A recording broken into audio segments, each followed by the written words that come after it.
a parlé de la vie joyeuse.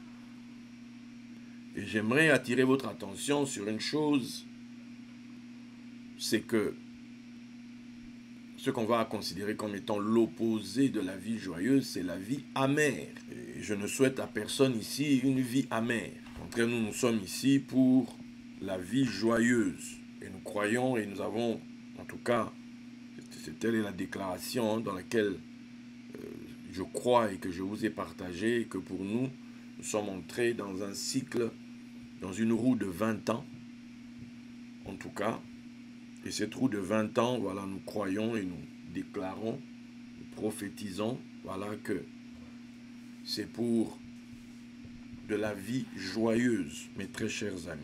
Tout ça à cause de quoi? Sous l'égide, bien sûr, de la lumière de sa face, El Malé-Gad, la tribu divine. Donc, ce n'est pas un nouveau Dieu, non, c'est juste une lumière sur l'unique. Je voudrais commencer simplement, vous connaissez, j'ai eu cette lumière tout à l'heure, on connaît ce texte de Romains 3, 23, « Car tous ont péché et sont privés de la gloire de Dieu. » Je répète, « Car tous ont péché et sont privés de la gloire de Dieu. » Je répète, « Car tous ont péché et sont privés de la gloire de Dieu. » Je répète, « Car tous ont péché et sont privés de la gloire de Dieu. » Une dernière fois. « Car tous ont péché et sont privés de la gloire de Dieu. » Bien. Maintenant, je pose la question. Quand quelqu'un pêche, il est privé de quoi? Selon ce que nous venons de lire ici, quand quelqu'un pêche, il est privé de la gloire de Dieu. La Bible n'a pas dit qu'il est privé de Dieu. La Bible n'a pas dit que l'homme est privé de Dieu. La Bible dit que celui qui pêche est privé de la gloire de Dieu. Parce que tout, on peut penser, non, le gars là est un pécheur, Dieu ne le connaît pas, il n'y a pas Dieu dans sa vie et compagnie. Non, non, non, non, non, non. Restons dans la parole.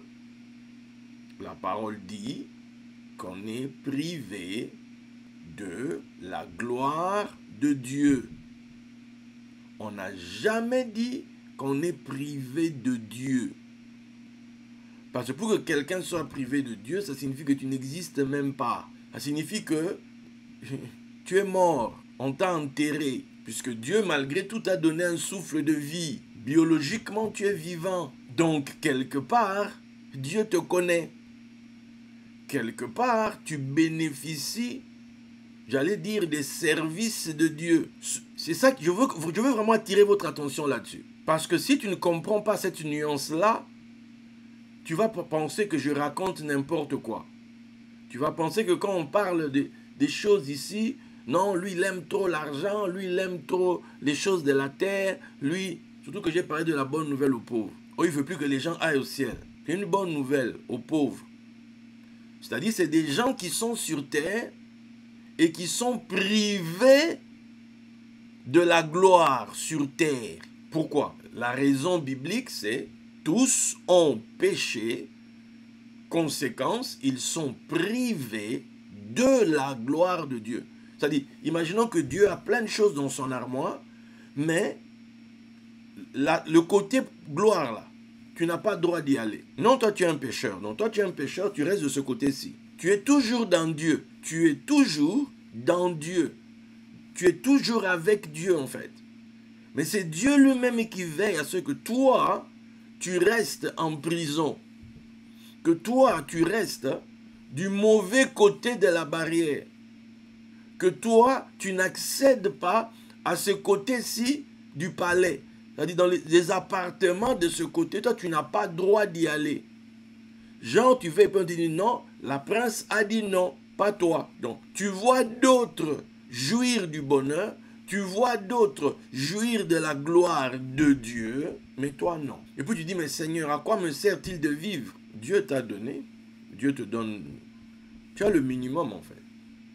Comme tu es un pécheur, comme tu t'es révolté, comme tu es un pécheur, donc, conséquence, tu es privé de la gloire de Dieu. Tu n'es pas privé de la honte de Dieu, tu n'es pas privé de la prison de Dieu, tu n'es pas privé du châtiment de Dieu, tu n'es pas privé. En fait, tu n'es pas privé. Il y a plein de choses de Dieu dont tu n'es pas privé. Mais la gloire, là tu en es. Je ne sais pas si ça vous fait cet effet que ça m'a fait tout à l'heure, ou c'est comme si l'esprit, c'est une lumière qui a brillé en moi, on attaque. Parce qu'on prêche ça. Hein?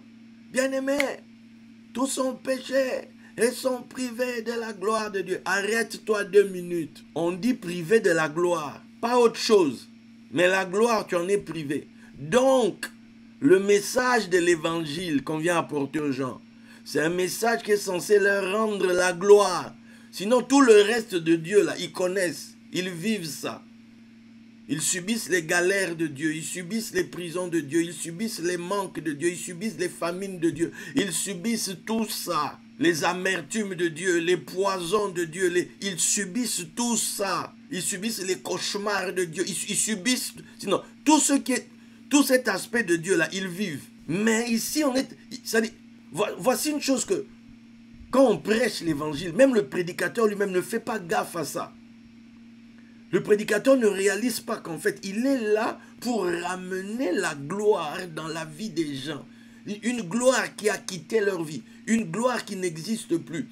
Tu es là, en fait, pour leur annoncer la bonne nouvelle. Le salut, c'est la louange, la gloire et l'honneur qui revient dans la vie de quelqu'un qui, à cause justement de son péché, en a été privé. Donc, il faut que quelqu'un, un beau matin, se lève et puis, on lui dit, « Hé, mon ami, tu peux entrer maintenant. Apparemment, on vient de recevoir, tu es sur la liste des gars qui peuvent maintenant aller de ce côté-ci du bâtiment, aller de ce côté-ci du palais. Tu peux désormais enjoy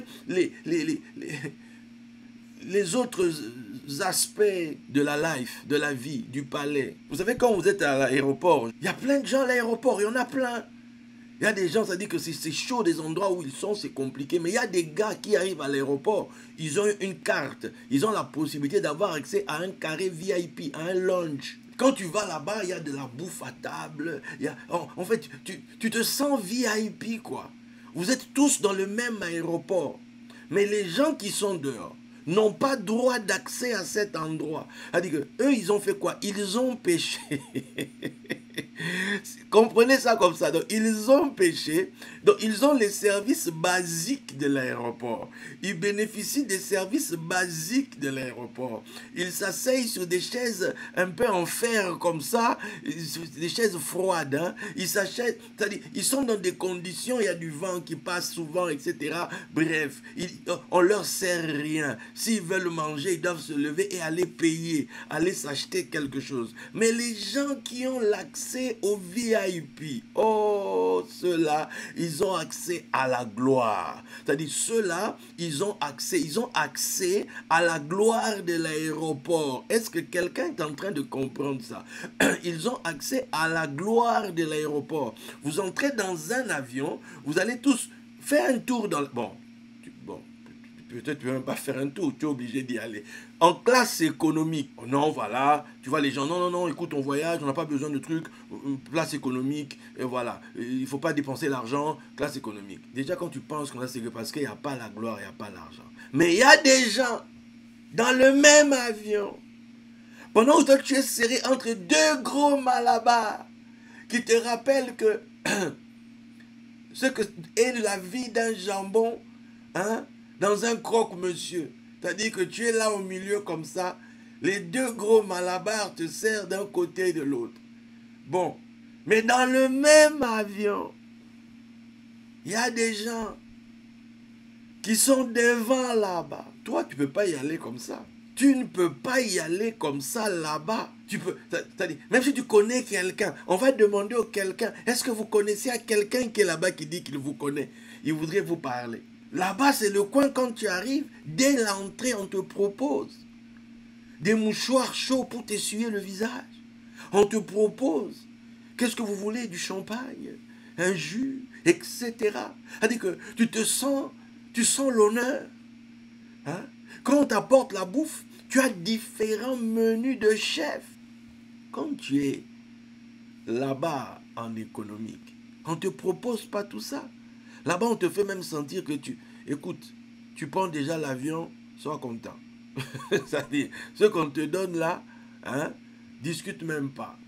Nous devons comprendre que les choses que nous faisons ici, c'est des choses qui naviguent entre la pauvreté et la richesse, entre la honte et la gloire.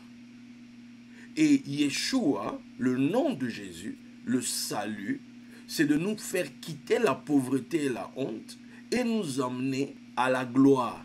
Et la gloire travaille avec la richesse, les deux ensemble, la richesse et la gloire.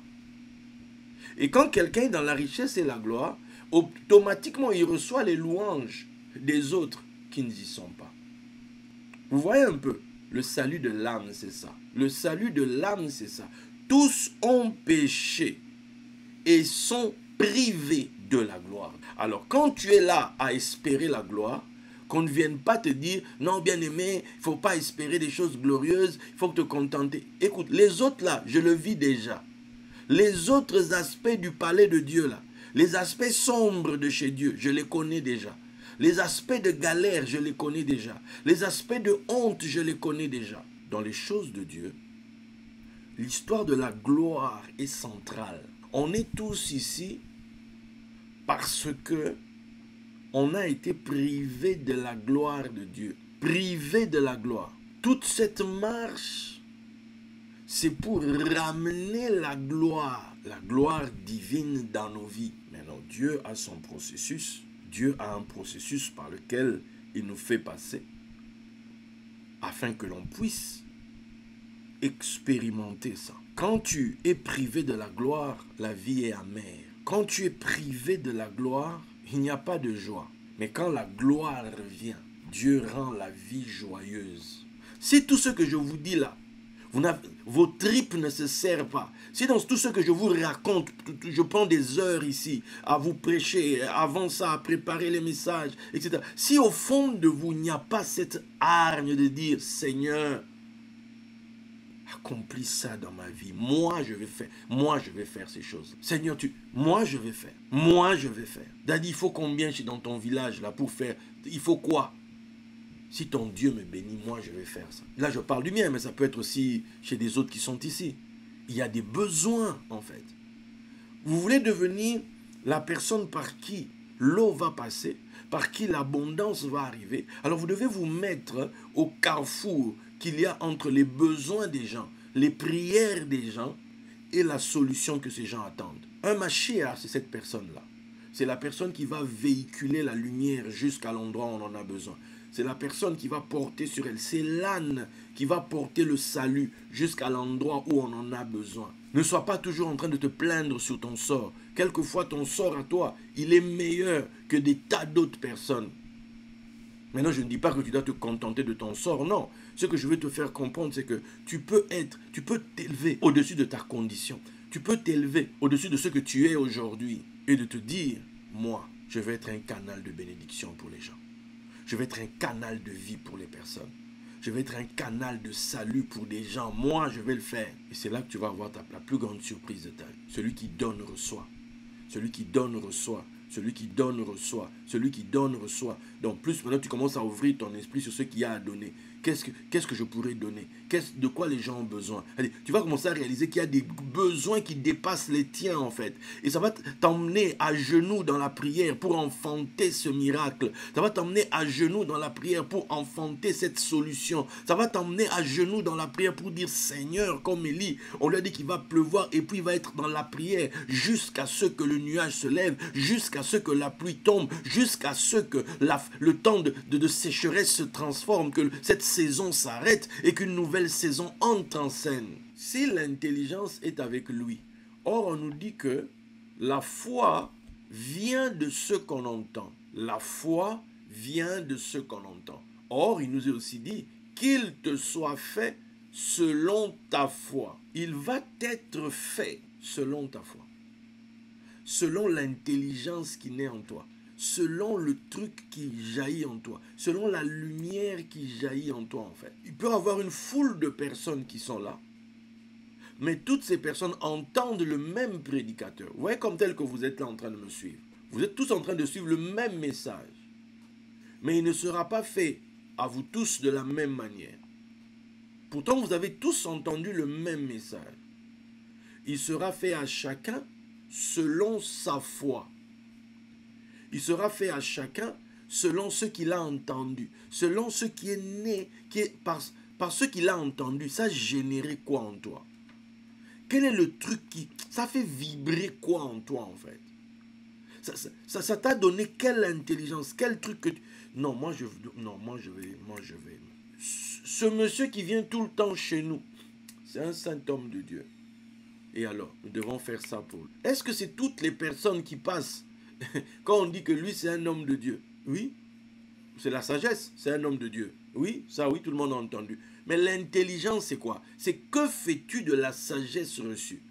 Cette sagesse que tu entends, cette parole que tu entends, ces réunions qui passent, ça fait monter quoi en toi? Ça te donne quelle intelligence pour faire? Quelle intelligence pour avancer? Quelle intelligence pour te rapprocher de la gloire? Tout ça là, ça te donne l'intelligence de faire quoi? Oui, cet homme-là, c'est notre truc. C'est le plus proche de la famille, ok. Ah, vraiment, grâce à Dieu, on peut travailler là-bas pour manger, ok. Ben, tout le temps, elle va là-bas, elle travaille. Je parle de Ruth. Elle revient, elle a petit quelque chose, tout ça, avec Naomi, c'est bon, il mange. Et puis un beau jour, une intelligence. Naomi dit, écoute, aujourd'hui, je vais assurer ton bonheur. Il va descendre à tel endroit. Fais ça, fais ça, fais ça. Elle y allait tout le temps. Elle revenait tous les soirs de la même manière. Nothing happened. Rien n'est arrivé. Rien ne s'est passé. Mais le jour où l'intelligence, je répète, l'intelligence est parue en toi, est parue en elle, ce jour-là, quand elle est rentrée à la maison, après avoir fait le truc d'intelligence là, qu'elle a raconté à Naomi, elle a dit, écoute, maintenant reste tranquille. Cet homme ne va plus se reposer tant qu'il n'a pas fait ça. Tant qu'il n'a pas réglé le problème. Et le problème était réglé. Le problème était réglé. La chose, tu vois, la sagesse, elle vient. Des révélations arrivent. Des messages arrivent. Mais l'intelligence, c'est l'intelligence qui a avec elle le Gevura, qui a avec elle la force qui change les choses, qui change la donne, qui bouleverse les situations. C'est l'intelligence que cette lumière d'El Malega te donne, l'intelligence. L'intelligence de la vision, l'intelligence de ce temps, l'intelligence pour que tu saches ce que tu dois faire now, ce que tu dois accomplir maintenant pour step in the glory, pour entrer, faire un pas dans la gloire, faire un pas dans ces choses dont Dieu nous parle depuis. L'intelligence. C'est une femme qui a changé la donne.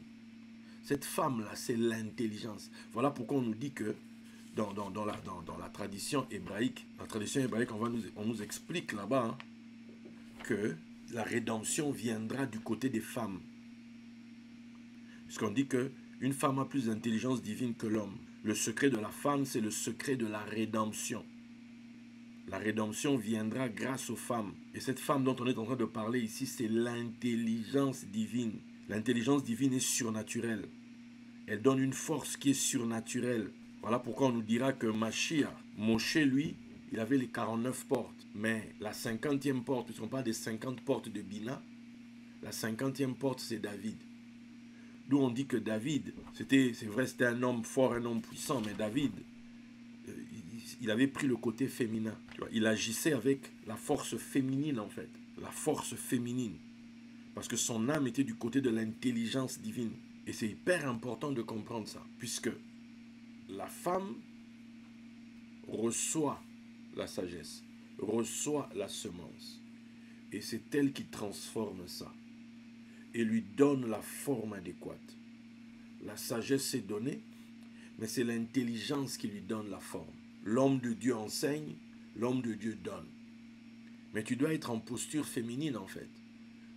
C'est-à-dire en posture de réception. Je reçois ce message. Nous on dit recevez le Saint-Esprit. Je reçois ce message. Tant que tu ne l'as pas reçu, tu ne peux pas lui donner la forme. Tu ne peux pas transformer ça. Tu ne peux pas dire à l'homme, voici ton fils. Voici la parole dont tu parles. Anne a entendu l'homme de Dieu parler. Quand l'homme de Dieu lui a dit, écoute, tu viens ici avec ton ivresse, retourne. Elle dit, non, c'est la douleur qui me fait parler. Jusqu'à présent, je suis ta servante. Et là, l'homme a parlé. Que l'Éternel te donne ce que tu lui demandes. On dit qu'elle a quitté là. Son cœur n'était plus le même. Parce que le niveau où elle était maintenant, elle avait compris une chose. Elle avait dit, si tu me donnes un fils, il te servira. Et dans la suite, il y a eu ça là. Elle savait que cet enfant vient de la bouche de cet homme. Elle part de là. Quelque temps après, elle est tombée enceinte. Elle qui n'enfantait pas, elle est tombée enceinte. Pourquoi elle avait eu l'intelligence du truc. Elle avait eu l'intelligence de la chose. Et un jour, elle reviendra en disant, c'est pour lui que je priais. Elle a donné forme. Lui, il a donné la parole, mais elle a donné la forme. C'est l'intelligence qui donne la forme.